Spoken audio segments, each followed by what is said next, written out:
இன்னைக்கு நம்ம ஹிந்தில இருக்கக்கூடிய இம்பார்ட்டன்டான வேர்ட்ஸ் பத்தி பார்க்கலாம். ஃபர்ஸ்ட் நம்ம பார்க்க போறது நான்.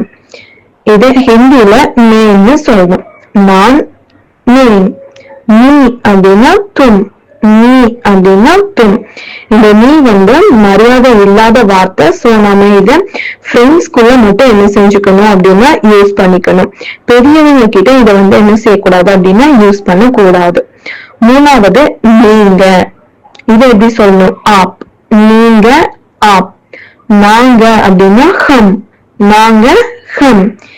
இது அப்படின்னா யக், இது அப்படின்னா யக். அது அப்படின்னா வக், அது வக். ஓகேவா? இப்ப இந்த சென்டென்ஸ்க்கான எக்ஸாம்பிள் வந்து நம்ம பார்த்திடலாம். நான் என்னன்னா மே ரமேஷ் ஹூம், மே ரமேஷ் ஹூம். இதுல வந்து நான் அப்படின்னு நம்ம ஸ்டார்ட் பண்றோம்ல, அதாவது ஹிந்தியில மெயின் அப்படின்னு நம்ம சொல்லுவோம்.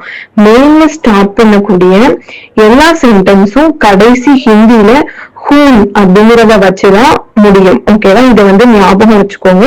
மெயின்ல ஸ்டார்ட் ஆகுற எல்லா சென்டென்ஸும் கடைசியில ஹூம்ல தான் என்ன செய்யும் அப்படின்னா முடியும்.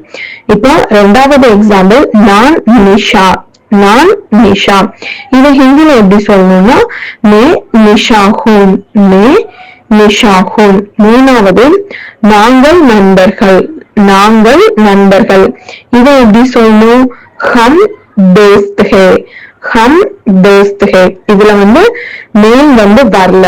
சோ நம்ம லாஸ்ட் எதுல முடிக்கலாம் அப்படின்னா ஹேல வந்து என்ன செஞ்சுக்கலாம் அப்படின்னா முடிச்சுக்கலாம். அதாவது மெயின் வந்தா மட்டும்தான் நம்ம லாஸ்ட் ஹூன்ல வந்து முடிக்கணும்.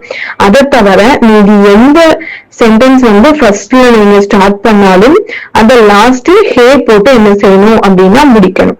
ஓகேவா? ஹம் தோஸ்த் ஹே. இது புத்தகம்.